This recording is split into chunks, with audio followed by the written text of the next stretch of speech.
Preciso deixar o passado e viver pela fé. Então, pastor, eu vivo pela fé tem muito tempo. Vou falar de você, não de mim. Será que nós vivemos pela fé mesmo? Será? Filipenses 3,13. Irmãos, quanto a mim, não julgo que haja alcançado, mas uma coisa faço, é que esquecendo-me das coisas que atrás ficam, vou avançando para as que estão diante de mim. Prossigo para o alvo, pelo prêmio da soberana vocação de Deus em Cristo Jesus. Senhor nosso Deus, falai conosco, abençoai a igreja, teu povo, abençoai, Senhor, cada irmão e irmã de hoje. Abençoa os lares, as famílias, Senhor. Derrama a tua bênção sobre nós, sobre a tua igreja, em nome de Jesus. Essa tarde, irmãos, eu vou estar aqui alguns dias, provavelmente vou conversar essa semana, juntamente com a minha esposa, talvez com o meu irmão. Visita pastoral dos lares. O que é visita pastoral? É com agenda, para perguntar como é que você está, sua vida, aquilo que puder, e vamos estar orando, tá bom?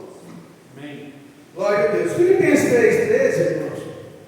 Eu vou estar falando, muitas pessoas estão vivendo presas no passado, né?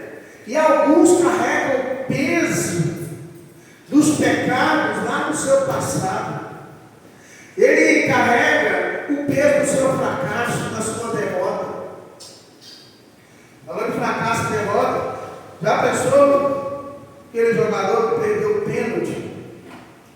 Não é assim como o Zico, em 1986, se não me engano? Lembra assim, que ele perdeu o pênalti e é lembrado até hoje? Irmão, da mesma forma na nossa vida, nós falhamos em algum determinado momento e nós ficamos pensando: por que eu falhei?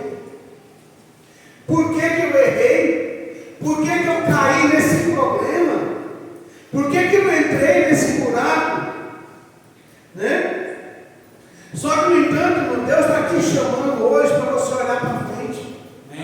A Bíblia diz: olhando para Jesus, autor e consumador da nossa fé.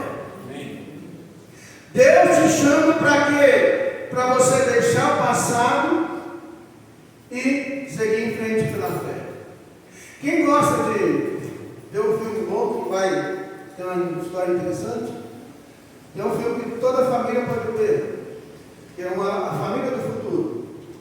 O lema lá é: esquecer o passado, seguir em frente. Vale a pena você assistir.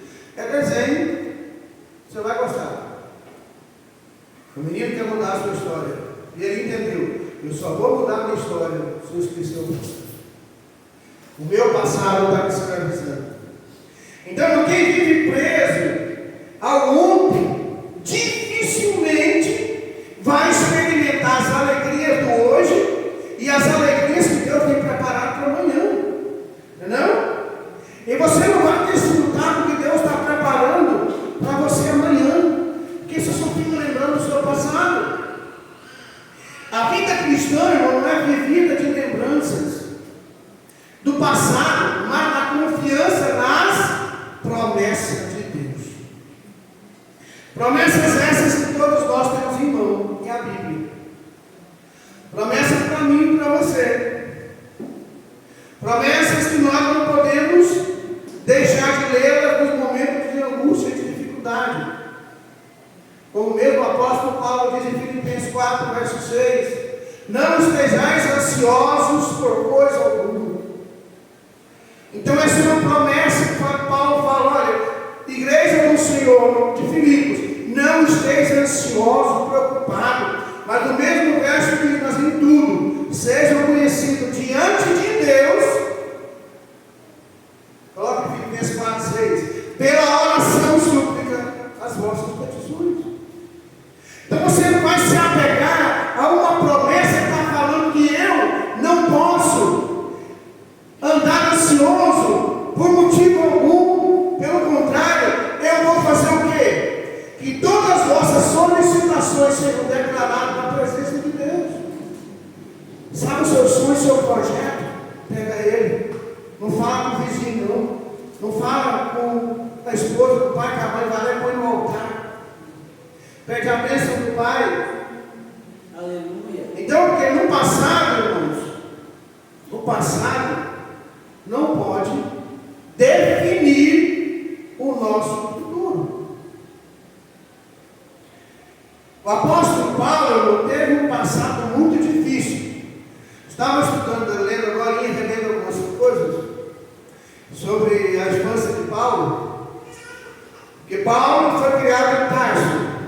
E o seu pai era fariseu, daquele que cumpria toda a lei. Então tudo que Paulo aprendia, que o pai de Paulo aprendia na sinagoga, lá na palavra de Deus, ele chegava em casa e punha em prática. Tinha momento de comer, de beber, de lavar as mãos, da oração, tinha a maneira certa para tudo. Então Paulo viveu o que é ter compromisso, né? E ele, antes de conhecer a Cristo, ele era tão defensor como fariseu que ele perseguiu a igreja. Os cristãos estavam começando e Paulo viu que esses estavam desvirtuando então a fé que ele conhecia do judaísmo. Mas no caminho para Damasco, ele ouve uma conversão. Muitos hoje, irmãos, o que eles estão fazendo? Antes de conhecer a Cristo, o que Paulo fazia? Ele perseguiu a igreja. E não permitiu que foi mais ele, mesmo sendo perseguidor da igreja. Olha só, ele não permitiu que a sua história impedisse o seu chamado. Tem gente que tem um chamado, Deus chamou ele para alguma coisa, pregar, tocar, evangelizar, fazer a obra em determinado momento da sua vida, mas o erro dele está impedindo ele. Eu lembro que nós fomos numa convenção lá em Minas Gerais, em Belo Horizonte.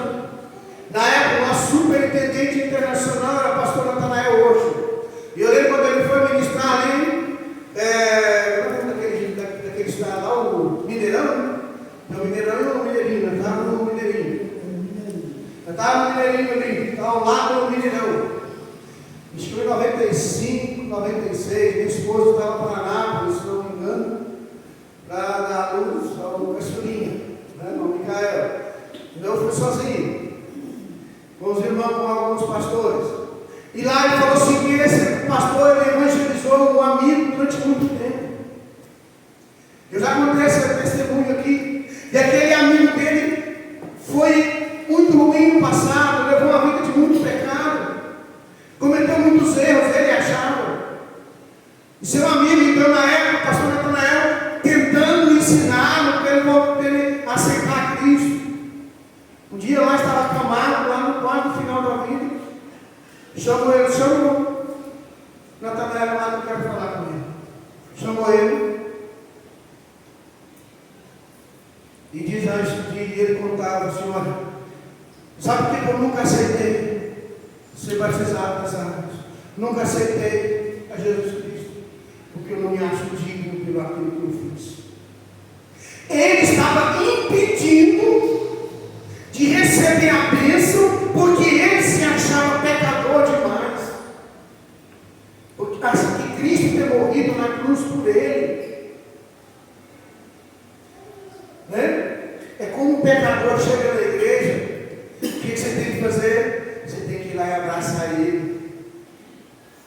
Ele tem que se sentir acolhido. Isso está acabando. Minha esposa falava comigo essa semana, está acabando. Então, mas aí ele decidiu e ele foi batizado ali na cama mesmo. Sabe aquela cama do hospital? Que é feita de curvim? Batizou ele na cama mesmo. Com um batismo especial, não podia descer no batistério, numa piscina, num rio. Batizou ele ali mesmo. Aleluia. E ele recebeu a salvação. Muitos hoje estão fazendo o oposto. Estão deixando que o seu passado governe a sua vida. Está deixando que o passado impeça o seu futuro. Meu irmão, meu irmão, seu futuro não depende mais do que você fez. O seu futuro depende daquele dia que você aceitou Jesus como seu Senhor, que você desceu nas águas e foi batizado, que o seu nome foi escrito no livro da vida. Aleluia. Seu futuro mudou ali. Glória a Deus. Agora você é uma nova criatura. Amém. Você já leu Romanos 8:1? Coloca aí, o que diz Romanos 8:1? Olha só o que a Bíblia diz depois que eu aceito o Senhor. Portanto, agora, não há nenhuma condenação para os que estão em Cristo Jesus. Amém. Tem condenação para você, mas não. Glória a Deus. Nada te condena mais. Porque aquele que te condenava é Cristo. E Ele agora é o seu Salvador. Aleluia. Sabe o que Balaão falou para Balaque quando contratou ele para amaldiçoar o povo de Deus? Na primeira vez, como eu posso amaldiçoar aquele a quem Deus já abençoou? Não dá para amaldiçoar aquele que recebeu a bênção de Deus. Não dá, não tem como. Glória a Deus. Foi Balaão falando: olha, eu não tenho como, porque aquele que abençoou esse povo é maior do que eu. Aleluia. Deus, irmão, transformou a vida de Moisés de fugitivo em libertador. Deus transformou Pedro, um homem impossível que negou o Criador 3 vezes na sua cara, em o quê? Em um grande pregador, primeiro líder da igreja, por assim dizer. Paulo, de perseguidor, se tornou apóstolo e missionário. Fez 3 viagens missionárias. Em Cristo, irmão, seu passado tem influência nenhuma. Os seus erros ficou lá no passado. Glória a Deus. Agora não tem condenação para você mais. Agora é deixar o passado e viver pela fé agora. Porque a graça de Deus, irmão, vai escrever uma nova história, um novo capítulo da sua vida. Lembra quando no final do ano a gente cantava? Não sei se é isso, é música, né? Esse ano é o paz no teu coração.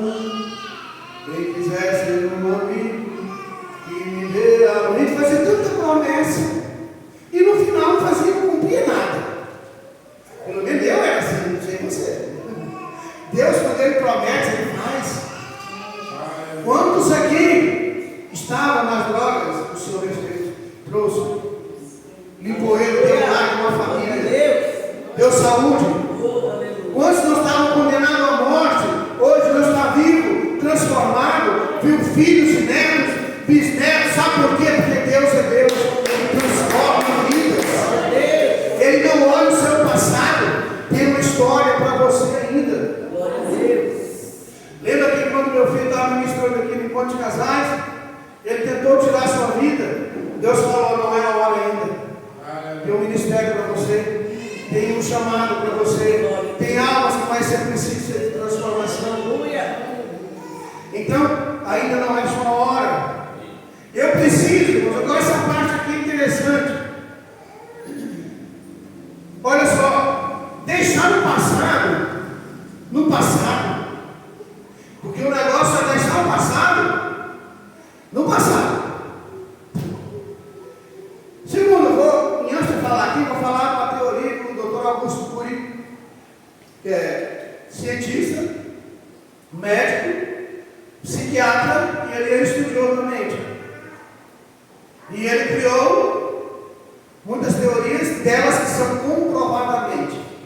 E uma delas é: o passado que você lembra agora não existe. O passado que você se lembra, disse ele, é virtual. Sabe o que você está lembrando agora? Não é real. Como é que eu lembro do meu passado? E eu posso pegar um texto bíblico, eu não explico com a Bíblia, eu estou explicando com a Bíblia. A linguagem dele é a linguagem científica, eu estou explicando a linguagem simples.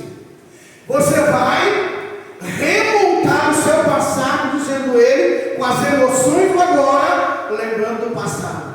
Então aquilo que é um sofrimento, você lembra como uma coisa boa. Por isso tem pessoa que pega uma música, vai escutar aquelas músicas mais sofrências, né? Eu não conheço mais nenhuma, né? Não conheço muito, mas não vou falar, né? Aí a pessoa canta, põe lá, está tocando no teto, ele bebendo e chorando. Ela acha que o passado era bom, não era não, mas era ruim. Era sofrência. Era sofrência mesmo, estava sofrendo. O cara de uma pessoa que você não queria, que te largou. Igual quando uma pessoa te largar e não te quiser mais, você fala, glória a Deus, obrigado, Senhor, pela libertação. Só que no passado aí eu não entendi isso. Então o povo de Israel, voltando aqui, que eu vou explicar biblicamente, o povo de Israel estava no deserto. Tinha maná e as codornizes, todo dia tinha maná, pão do céu, não trabalhava, não comia, não cultivava, não tinha escravo com chicote nas costas. Mas eles estavam querendo voltar para o Egito. O que ele falou assim, olha, nós nos recordamos, nos lembramos das panelas de carne, dos melões, dos alhos silvestres. Eles comiam com fartura, por exemplo? Comia não. Trabalhava 12, 15 horas por dia como escravo. De tarde um guisado, tá? Mas eles estavam lembrando de algo que eles estavam querendo. Por isso que a Bíblia diz em 1 João 2,15: não ameis o mundo nem as coisas que há no mundo. Então o que eu preciso saber? Que eu preciso liberar espaço no meu coração. Guardar ressentimento, irmãos, de culpa impede crescimento espiritual. Presta bem atenção, que às vezes talvez você pode falar, pastor, está filosofando demais, deve estar complicando demais. Mas sabe o que é guardar ressentimento? É o ato de reviver mental e emocionalmente uma ofensa passada. Eu vou revivendo ela todo dia e eu vou mantendo ela vivinha. Como é que uma planta morre? Se você não regala, não aguarda. Vai lá cá, dois sócios, está tudo bonito. Não sei se é lavando aqui fora. O céu deve ser doido, né? É o doido. Está tudo bonitinho, porque tem zelo, cuidado. Estou falando dele, né? Cai de um monte. Só para os irmãos completos, que a pessoa, você sabe que está ficando velho quando ele vai enchendo a casa de planta. Mas quando ele sabe o nome das plantas, ele já tirou o cartão da terceira idade. Eu acho que tem um fundo de verdade desse trem. Então o que você faz com a mágoa? Você está revivendo ela todo dia. A Bíblia fala de lançar no mar do esquecimento. Quando a palavra de Deus nos ensina que o quê? Quando a gente confessa os nossos pecados, Deus nos perdoa e nos purifica. 1 João capítulo 1, versículo 8 e 9. Coloque 1 João 1, 8 e 9. Versículo 8 diz: se dissermos que não temos pecado, se declararmos que não temos pecado algum, enganamos a nós mesmos. A verdade não está em nós. Verso seguinte: mas se confessarmos nossos pecados, Ele é fiel e justo para nos perdoar todos os pecados e fazer o quê? E nos purificar de qualquer injustiça. Deus te perdoa, te purifica, te limpa. Perdoar, irmãos, não significa, olha só, como que é interessante, o que é perdão? Ah, pastor, eu perdoei, eu esqueci. Esqueceu não, mas é mentira. Todo mundo que perdoa não esquece. Primeiro lugar, se te machucou, eu dei um monte de cicatriz aqui na perna quando eu jogava bola, quando era criança. Tem muitas no braço de quando eu trabalhava. Minha sogra, né? Eu trabalho bem mais, né? Vai com outra coisa. O que a gente faz? Você lembra? Lembra? Então perdoar não significa esquecer completamente é decidir não viver preso na ferida lá do passado. Eu lembro, mas eu não vou ficar preso nisso mais, eu perdoei. Quando perdoamos, a gente decide não olhar mais o erro, olhar as qualidades, aceitar o perdão. Decidimos que a qualidade ela é maior, mais importante do que os erros. Sabe por que os casamentos hoje estão fracassando? Estão olhando os defeitos, não estão olhando as qualidades. Aí quando o casamento é errado, quando se separa, vai começar a lembrar o quê? Das qualidades. E viu que perdeu uma bênção por muito pouco. Então o que eu preciso? Liberar espaço no meu coração. Assim como o computador se evoluiu. Isso aqui é um computador, tá? O smartphone é um computador, só que é mais moderno. Ele tem memória, ele tem memória RAM, ele tem a memória física para você ter espaço de armazenamento. Então o que eu preciso? Chega um momento que você falou tanto no WhatsApp, que você baixou tanta coisa, que ele não vai ficando lento? Fica ou não fica? Você precisa de quê? Limpar ele. Você vai fazer uma limpeza completa. 90%, quase todo celular, computador já vem com antivírus instalado. Você baixou alguma coisa, automaticamente o antivírus vê se ele tem algum defeito ou não. Mas de vez em quando você tem que fazer uma limpeza nele com o antivírus. Para quê? Tirar todo o arquivo danificado, tudo aquilo que está impedindo o bom funcionamento. Só que, espiritualmente falando, não dá para ir lá e baixar. Não, eu tenho que dobrar o meu joelho, ou dar as mãos com os meus irmãos, e orar, até que o Espírito Santo desça sobre mim e encha. Aí eu vou ter um antivírus que vai limpar todo o meu coração. O Espírito Santo vai tirar? Não vai tirar também.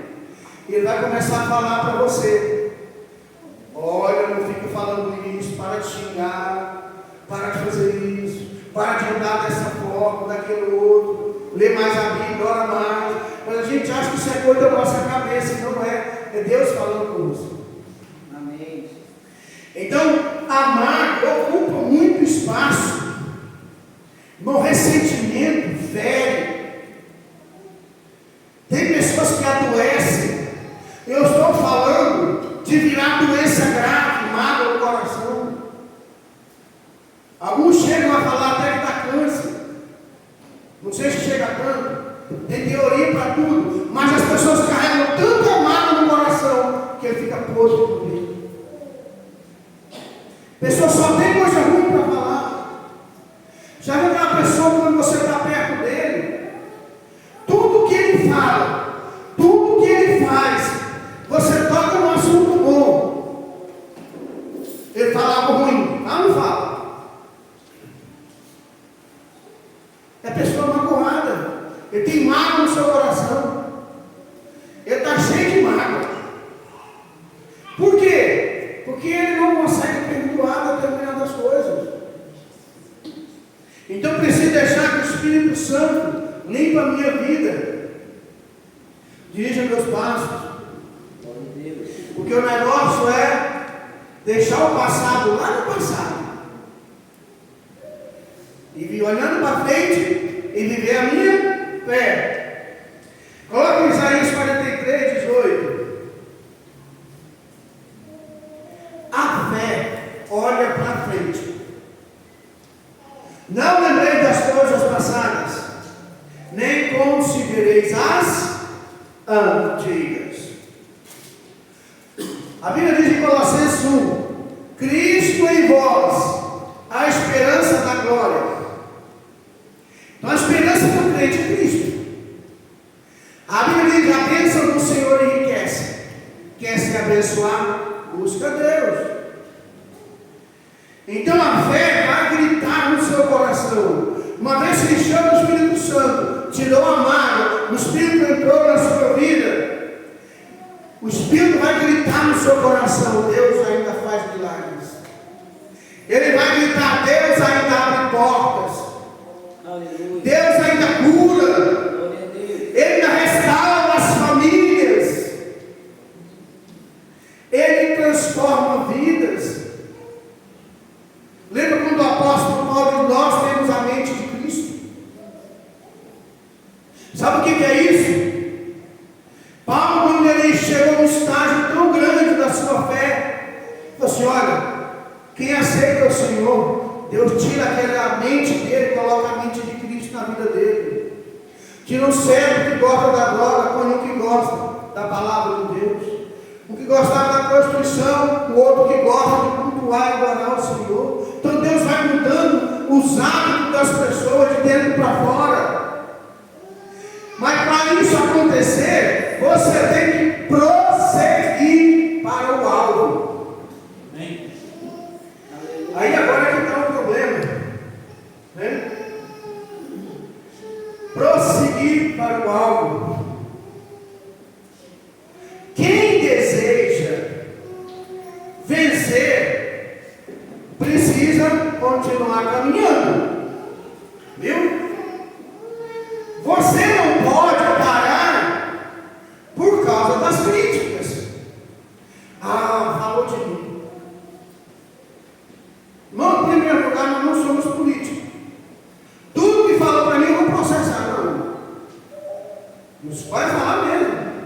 Se falavam de Cristo, chamaram Cristo de comilão e beberrão. Alô, falou? Ele não, então anda comendo na casa de pecadores, bebendo na casa de todo mundo. Falavam de Cristo, por que de mim não? Eu não posso desistir por causa das minhas quedas. Caiu, levante-se. Se você gosta de uma boa leitura, falei da Augusto de hoje, procura o livro. Nunca desista dos seus sonhos. Você vai ver ele umas 3 ou 4 vezes, o livro inteiro. Se você vai ver histórias de grandes homens que nunca desistiu do seu sonho. Um deles, um dia levantou na escola e falou assim: eu vou ser presidente dos Estados Unidos.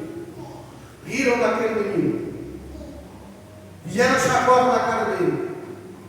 40, 50 anos ele era, depois ele era o presidente da criança. Amém. Ele não desistiu. Você não pode desistir. Não desista por causa das suas quedas.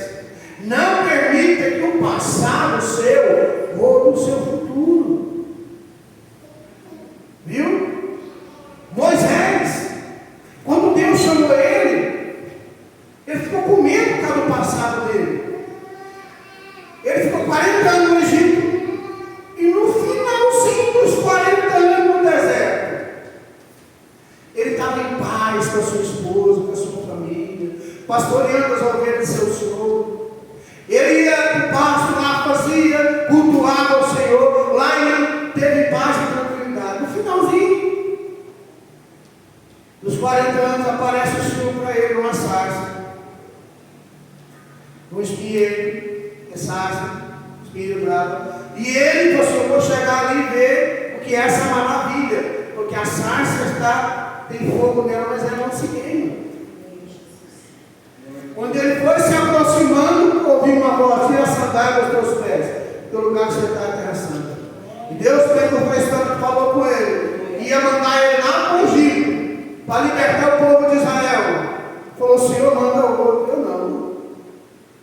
Deu uma desculpa. Sou pesado de língua. Você está Arão, seu irmão é fluente, fala com ele, não vai ser o teu porta-voz. E ele começou a dar desculpa de todo jeito. Sabe por quê? Tinha medo do seu passado. Ele foi filho de Faraó lá, da filha do Faraó. Ele matou o Egito. Ele tinha medo. Passado dele estava perseguindo ele. Mas ele aceitou e voltou e se tornou o grande libertador daquele povo. Amém. Deus nos dá a oportunidade, irmãos. Amém. Mas você tem que saber aonde você quer chegar. Em 20 de agosto de 1963, o reverendo Martin Luther King, na marcha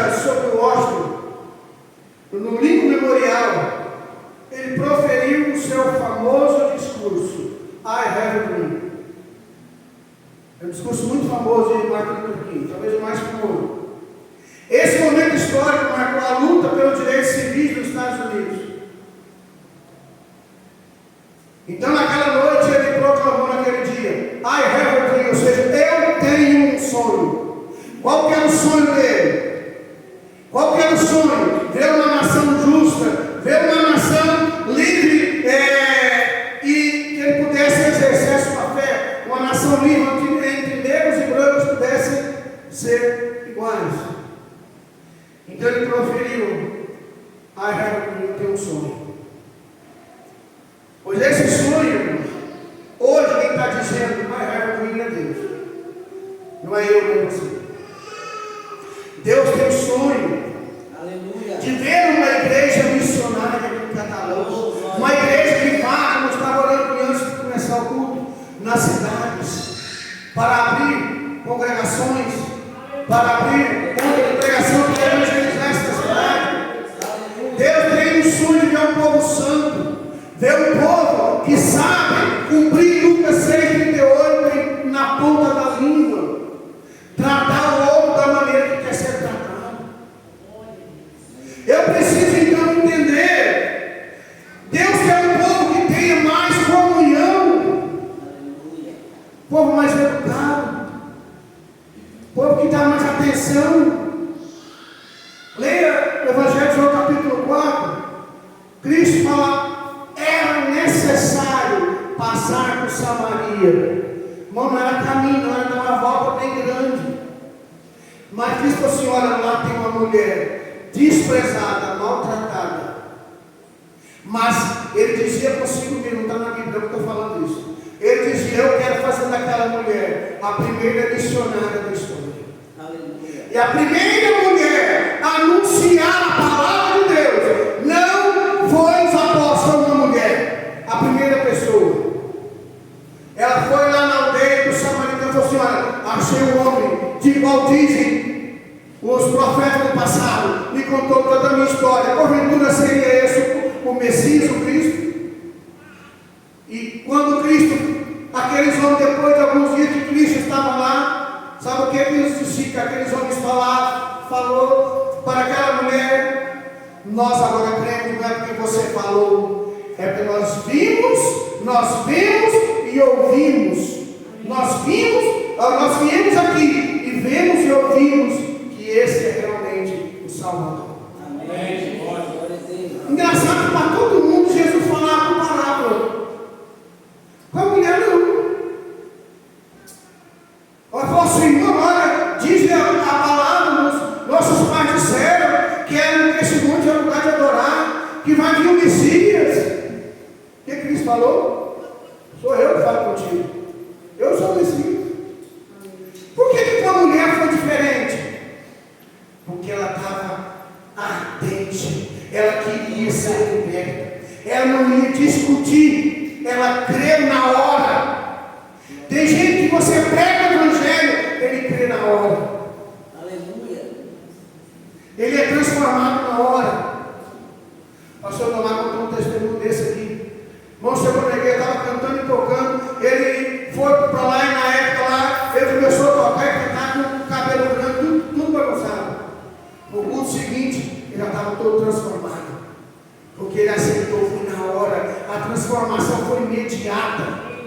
Largou o vício, a droga, a prostituição, largou tudo e veio adorar o Senhor. Então, Deus tem um sonho de ver famílias nesse lugar transformadas pela fé. Hoje é tempo de entregar o passado nas mãos do Senhor. Aleluia. Sabe, as lembranças, elas podem existir, podem, mas elas não precisam controlar a nossa vida. Cristo nos perdoou para quê? Para nos regenerar, nos resgatar, nos transformar. Eu não posso ficar chorando por um passado que nunca mais vai voltar, irmãos. Eu tenho uma péssima notícia para você e uma boa. Fala a boa mesmo. A boa é que você é uma nova criatura. E a má é que você nunca mais será o mesmo. Mesmo se você sair daquela porta para fora e falar: partir de hoje não sirva a Deus mais. Você nunca mais será o mesmo. Nunca mais a cachaça, a droga, a prostituição vai te dar prazer como antes. E todo mundo que sai, ele se atola e a vida dele se torna bem pior, porque ele tenta voltar ao que ele era e nunca mais vai ser. Você tem que aceitar, agora você é uma nova criatura. Amém. Coloca em 2 Coríntios 5,17. Você é uma pessoa melhor agora. Você é a imagem do Criador. Agora, irmãos, você só se encontra. Você só vai se encontrar agora orando, lendo a Bíblia, se consagrando, Aleluia. amando o próximo como a ti mesmo. Seu prazer agora não é mais ser. O seu prazer agora é servir. Sabe o que Cristo falou para os apóstolos? Quem quer ser o maior, seja o quê? O menor e o servo de todos. Vou te contar uma pequena historinha aqui, um testemunho, tá? Mesmo uma pessoa que ela trabalha em determinada igreja. E ele contratou e ela é serviçal ali, ela faz tudo, limpa, faz isso, faz aquilo, né? Coloca água, tudo. Banheiro arrumadinho, beijo limpo. Ela é contratada para isso. E ela falou para mim, Batista, me chama de Batista, se algum dia eu sair dali, eu não lembro da igreja nunca. Sabe por quê? O pastor me trata de educação. Mulher do pastor me trata de educação. Mas os membros chegam aqui, quer mandar, faz isso, faz aquilo, não tem um mínimo de educação. Bom dia, boa tarde, nada. Povo sem educação. E eu fiquei pensando, existe no meio do povo de Deus alguns bodes, mas não pode ser mais bode que a ovelha, não. Tem que ter um ou dois só, não pode ter muito, não. Não é Deus, não lascou, velho. Pode ter alguns bodes mesmo, não pode ser tudo bode, não, velho. Tem que ter ovelha. Ovelha é mansa. Ovelha é o único animal do planeta que não se defende. Preciso do pastor para defender ela. Seu prazer, irmãos, agora é servir, não ser. Agora você se alegra, essa vai ser difícil, quando o outro está crescendo. Romanos capítulo 12. Alegrai-vos com os que se alegram, chorai com os que choram. Não chorar com quem está chorando é fácil. Vai se alegrar quando o outro está alegre, é difícil. É quando ele começa a crescer, prosperar, crescer no trabalho, procurar a casa, o carro, os filhos vão para a escola melhor. Tem muita gente que não se alegra. Sabe por quê? Porque não é cristão. Cristão tem prazer em ver o outro crescer. Amém. João Batista diz: importa que ele cresça, que eu diminua. Aleluia. Glória a Deus. Paulo diz assim: cada um considera seu irmão superior. Assim, se alguém está em Cristo Jesus, é uma nova criação. As coisas antigas já passaram, tudo se fez novo. Deixe o seu passado aos pés de Cristo. Viva o seu presente com gratidão. Caminhe para o seu futuro com fé, pois Deus ainda tem grandes planos para a sua vida. Vamos ficar em pé. Tentar louvar o Senhor durante aqui. Toca isso no campo,